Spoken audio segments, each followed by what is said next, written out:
For those of you like, wait a sec, for those my friends from other countries, I didn't announce it. I probably should have. We did not go live yesterday because it was Memorial Day here in the U.S., which is a holiday, and we all were off, and so I took that day off as well. So if you were looking for the broadcast or the amazing morning yesterday, that's what happened. So anyway, let's get our morning set straight. It is time to put our focus on the Word and let the Word guide our week. And that's what we're going to do today. Before I go any further, I got to say it. Hello, my name is Pastor Josh Richter, Root of Revival pastor and over all things Root Bible. And I'm so glad you're joining me here today. If these minister to you, share it, like it, and consider sowing into the podcast. Details are on our website, rootbible.com. All right, now let's get into it. So today, I'm going to show you just things like this. Psalms 111, because we're going to read most of it. It's so good. And I am so excited to share it with you and some of the things that God's been speaking to me about. So hang on, I'm moving windows around while I'm live, and I probably shouldn't be doing that. Psalms 111, let's do this. Praise the Lord. I will give thanks to the Lord with my whole heart, in the company of the upright, in the congregation. Great are the works of the Lord, studied by all who delight in them. Full of splendor and majesty is his work, and his righteousness endures forever. He has caused his wondrous works to be remembered. The Lord is gracious and merciful.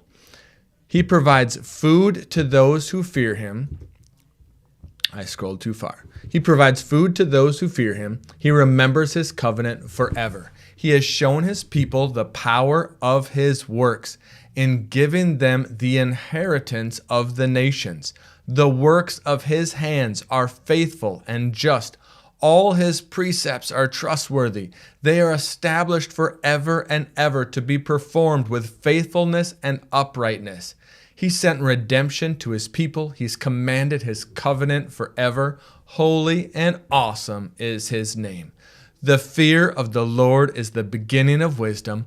All who practice it have a good understanding. His praise endures forever. What do I love about that? I love that it continues to point out his works are so good. His works are worth studying out. Verse 2 of Psalms 111 says, great are the works of the Lord, studied by all who delight in them. When was the last time you studied out his works? Not just remembered some of the good things that he's done in your life, but actually sat down and began to study out his works in the past. Some of you are thinking, why would I do that? I'll tell you why. Because he's the same yesterday, today, and forever. He is faithful to his word. He is not a man that he should lie. He does not change like the shadows. He is God, the same yesterday, today, and forever. And if we can study out his works, we can understand who he wants to be in our world at this time today. How he wants to flow through the entire day. That's what we're studying out.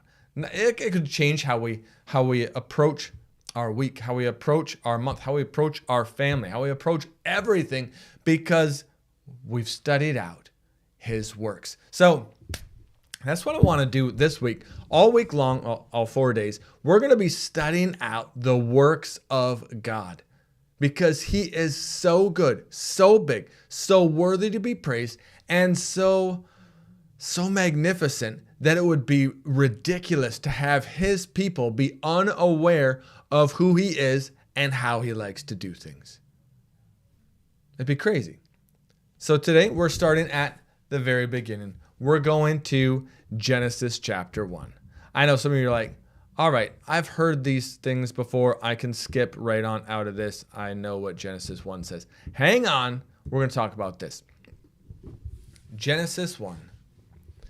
We're going to start with verse 3. And God said, let there be light, and there was light. And God saw that the light was good. And God separated the light from the darkness. God called the light day, and the darkness night. And there was evening, and there was morning, the first day. And God said, let there be an expanse in the midst of the waters, and let it separate the waters from the waters. And God made the expanse and separated the waters that were under the expanse from the waters that were above the expanse. And it was so. And God called the expanse heaven. And there was evening, and there was morning, the second day. And God said, some people say heaven, and God's called the expanse heaven. It can also be sky, interpreted sky. Verse 9, and God said, we can't get into that. And God said, let the waters under the heavens be gathered into one place, and let the dry land appear. And it was so. God called the dry land earth, and the waters that were gathered together he called seas. And God saw that it was good. God said, let the earth sprout vegetation, plants yielding seed, and fruit trees bearing fruit in which is their seed, each according to its kind on the earth. And it was so. The earth brought forth vegetation, plants yielding seed according to their own kinds, and trees bearing fruit in which is their seed, each according to its kind. And God saw that it was good. And there was evening, and there was morning, the third day.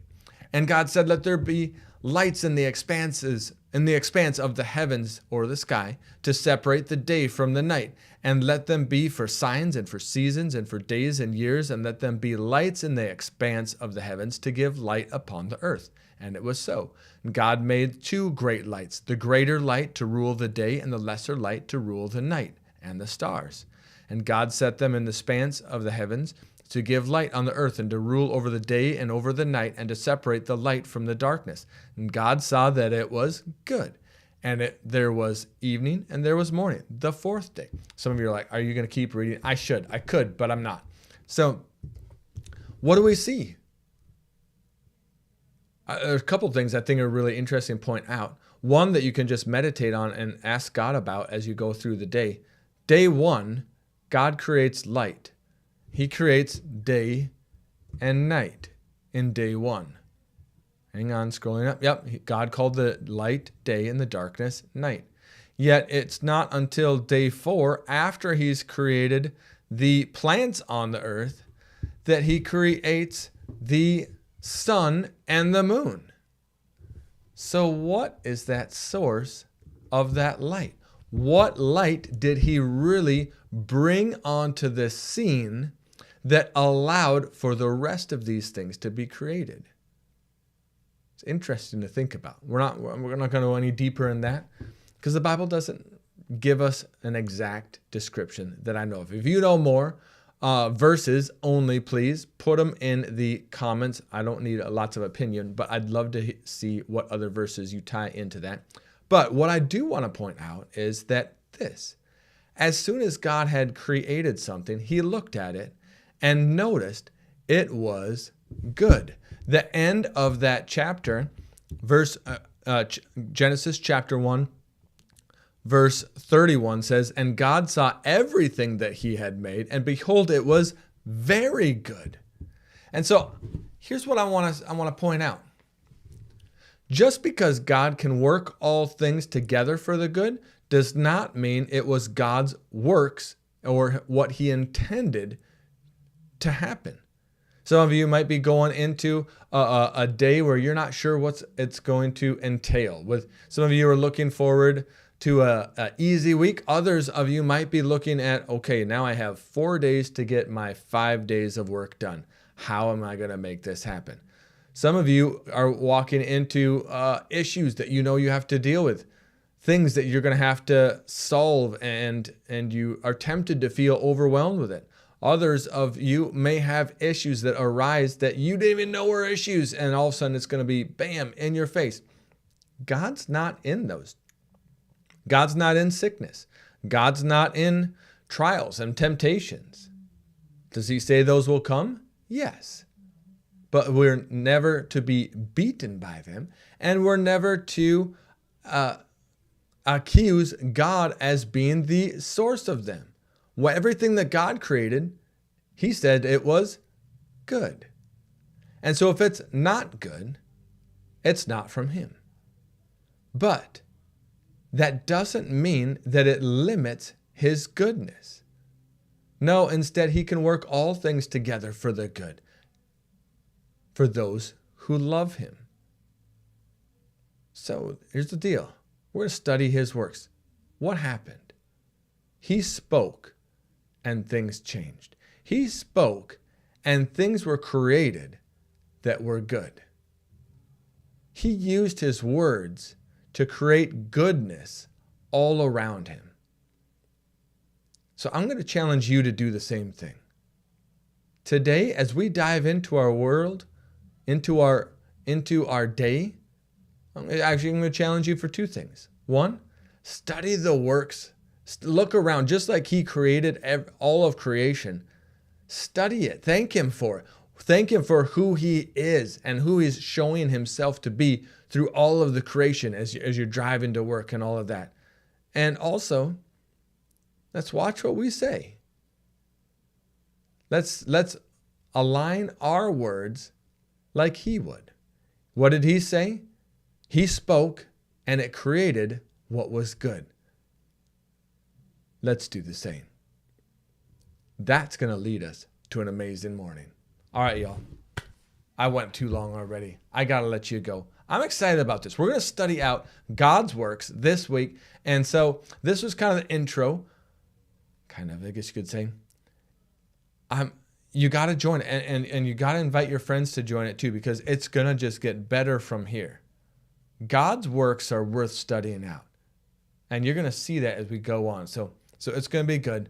Join me here tomorrow. Comment, like it, share it, all that kind of stuff. I'll see y'all later. Bye.